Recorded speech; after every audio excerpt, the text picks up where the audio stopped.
Oi, nós somos a Clara e o Gabriel, nós fazemos parte do Laboratório Leo e hoje vamos apresentar nossa pesquisa sobre design e usabilidade de interfaces para veículos automatizados. Então, hoje em dia, 90% dos acidentes de trânsito acontecem por causa do erro humano. Por isso, começaram a estudar a questão dos veículos autônomos, já que eles podem ser uma alternativa para dar mais segurança tanto ao pedestre quanto ao motorista. Então, existem 5 níveis de automação, sendo os dois primeiros semi-autônomos, ou seja, o ser humano ainda tem um papel importante na tarefa de direção. Os dois últimos níveis já não requerem tanta atenção do motorista, sendo que no último o motorista vira um passageiro praticamente, ele não precisa se preocupar com nada. Na nossa pesquisa, nós trabalhamos com o nível 3, que é o meio termo. O sistema é capaz de executar as tarefas de direção, normalmente, mas ainda precisa que o humano fique de olho, uma vez que ele não é capaz de dirigir em todas as situações. Então, caso ele encontre alguma situação que ele não possa conduzir, o sistema ele emite um alerta de retomada de controle do veículo.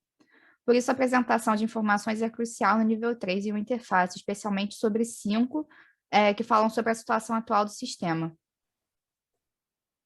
Então, as 5 informações do status do funcionamento do sistema são: sistema indisponível, que é quando o sistema autônomo ele não pode ser ligado, ele não pode tomar o controle do carro, ele está desligado. Sistema disponível, ou seja, ele pode ser ligado, já está pronto para ser ligado. Sistema ativado, que o sistema já está ligado, ele está já dirigindo sozinho, está tudo certo. Sistema falhando, que tem alguma coisa errada acontecendo. E a retomada de controle, que é quando o motorista já precisa pegar a direção de novo. Apesar da existência de diretrizes sugerindo a apresentação dessas informações, a gente ainda não sabe qual é a melhor maneira de apresentá-las para os usuários, ou seja, não existe um consenso na indústria de carros autônomos. E a partir disso, nós chegamos ao objetivo da pesquisa, que é identificar quais interfaces visuais, auditivas, vibrotáteis e multimodais são mais adequadas para as tarefas dos veículos automatizados em relação à supervisão de condução e intervenção do motorista.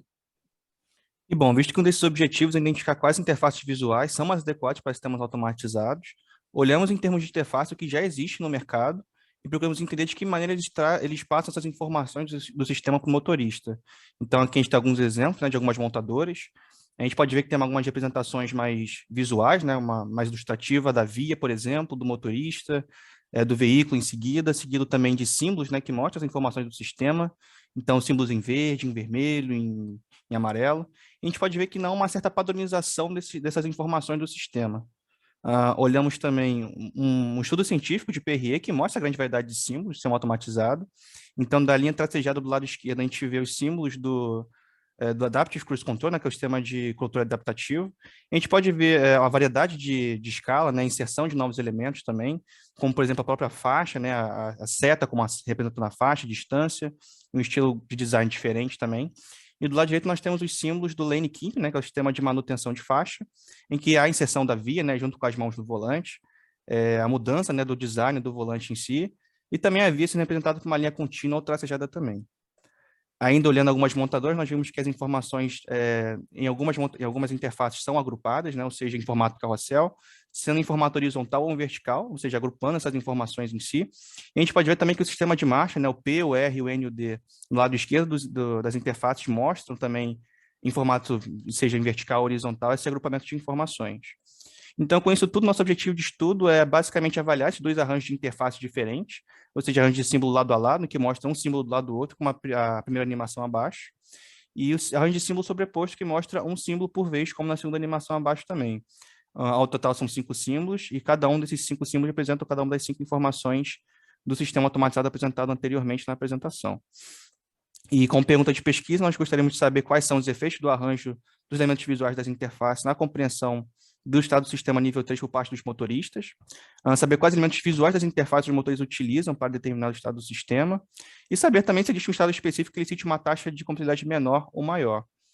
E com isso tudo, nossa hipótese, a princípio, é apresentar os elementos das interfaces sequencial, através de um arranjo de símbolo lado a lado, possa facilitar, ou seja, alavancar a compreensão dos motoristas sobre o estado do sistema, ou seja, de forma a facilitar a sua compreensão do sistema automatizado nível 3 especificamente. Então, para responder as perguntas e a hipótese, nós realizamos um teste de compreensibilidade de informações, sendo as variáveis independentes os arranjos lado a lado e sobreposto. Além disso, nós medimos a variável dependente, que é a compreensibilidade das mensagens, através de perguntas abertas em um formulário online. Então, os requisitos de participação de pesquisa eram ter uma carteira de motorista, para que os respondentes tivessem alguma familiaridade com os símbolos automotivos e as interfaces dos veículos de passageiros. Assim, a gente conseguia evitar uns efeitos de aprendizado sobre os resultados.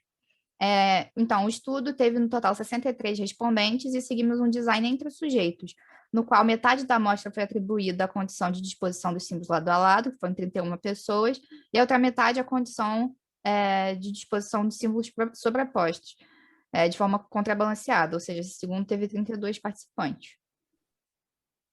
Nós criamos 5 símbolos diferentes para representar cada uma das mensagens do sistema automatizado de nível 3, descritas anteriormente.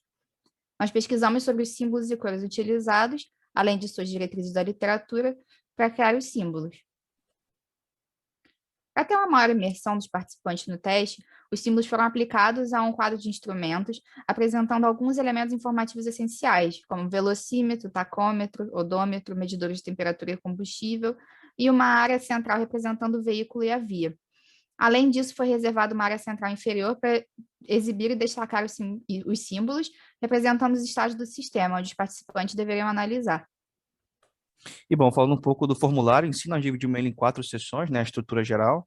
Então, a primeira sessão apresenta uma breve introdução, né, em termos de consentimento, solicitando a confirmação de que o respondente tem uma carteira de motorista.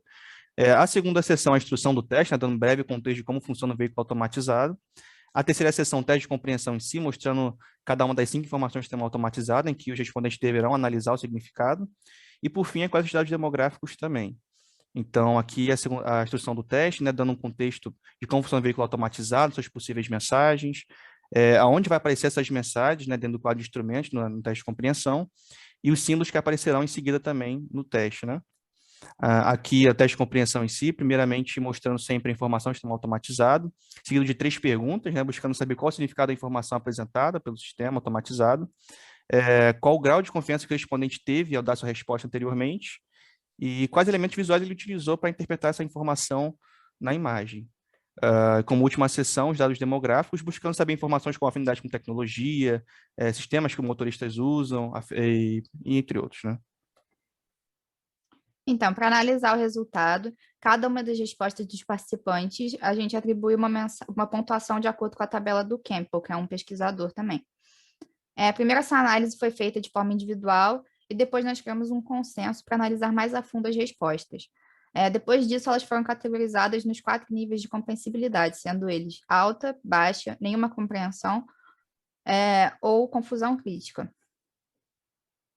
Então, aqui nós podemos ver a nossa tabela, essa é a tabela já que nós fizemos em conjunto. Então, tem o score do Campbell ali do lado, no lado esquerdo, o que a pessoa respondeu sobre a informação, o grau de confiança da resposta e alguns comentários extras de como ela interpretou a informação. Nós fizemos, o resultado do consenso foi feito para usar uma análise quantitativa e qualitativa. A análise estatística, que é a quantitativa, ela foi feita por um teste Q quadrado, e os resultados eles vão ser discutidos posteriormente. Com o resultado do consenso, nós fizemos um diagrama de afinidade no aplicativo Miro. Nós analisamos cada resposta de cada um dos 63 participantes para entender o que eles entenderam dos símbolos mostrados. Aí, a partir disso, nós categorizamos as respostas pelas cores dos post-its, sendo verde que o participante chegou à resposta desejada, o amarelo que a resposta está mais ou menos certa e laranja completamente errada. Aqui na retomada de controle, por exemplo, nós podemos ver que tem muito mais post-its verdes do que laranja ou amarelo. E bom, falando de resultados em geral, nós vimos que a distribuição etária foi equilibrada, sem efeito significativo entre a idade e análise das informações. Também não houve diferença significativa no comportamento de adoção precoce das tecnologias. E também não houve diferença significativa na experiência com os sistemas veiculares, que é o sistema de marcha, de GPS e de manutenção de faixa, como o lane keeping, por exemplo. Aqui a gente vê um pouco o resultado, né, de cada arranjo em si em relação à compreensão das mensagens. e podemos ver que não houve uma diferença muito significativa entre os resultados. Então, são resultados bem semelhantes em relação à compreensão. A gente pode ver que em média de 53% de alta compreensão para ambos os lados, em torno de 20, 21%, 22% de baixa compreensão, e em torno de 22, 23% de nenhuma compreensão para ambos os arranjos. Em relação à compreensão das 5 mensagens, a gente viu que o sistema ativado, falhando e retomada de controle tiveram, em sua grande parte, alta compreensão, em contraste com o sistema indisponível e disponível, que tem majoritariamente de baixa a nenhuma compreensão na grande maioria das respostas. Bom, os participantes interpretaram as informações considerando cores, sinais visuais, comparando entre si. Alguns julgamentos vieram incorretos devido a outras informações vindo do quadro de instrumentos, tirando informação como velocímetro ou tacômetro, por exemplo. E, de certa forma, tiveram dificuldade em compreender o que é um sistema automatizado de nível 3. Então, os participantes conceituaram, né, subestimaram o sistema conceituando como nível 1 ou nível 2, visto que tem uma diferença no papel do motorista, que é uma condição parcialmente automatizada. Então, o papel do motorista necessariamente muda. Então, de certa forma, eles simplificaram o que é o papel do motorista, considerando nível 1 ou nível 2, ao invés do nível 3. De certa forma, também esperava que a interface apresentaria alguma possível ação que o condutor possa fazer em determinada situação. E, em alguns casos, os motoristas interpretaram os símbolos de forma literal. Com isso tudo dito, a gente viu que não houve efeito significativo dos arranjos, como mostrou, né, os gráficos em si, o que contradiz nossa hipótese inicial de que arranjo de símbolo lado a lado facilitaria essa comunicação, né, passaria essa informação da melhor maneira possível, o que não se concretizou. Os resultados podem ter ocorrido devido ao arranjo de símbolo lado a lado não passar essas informações sequencialmente, e algumas diretrizes oferecidas para a literatura, como a aplicação de cores, especialmente o amarelo e o vermelho, representaram de forma certeira, né, conforme as mensagens apresentadas, e o símbolo de atenção foi efetivo para interpretar a falha, assim como o símbolo de mão no volante transmitiu o alerta de tomada de controle com sucesso também. E é isso. Muito obrigado. Obrigada.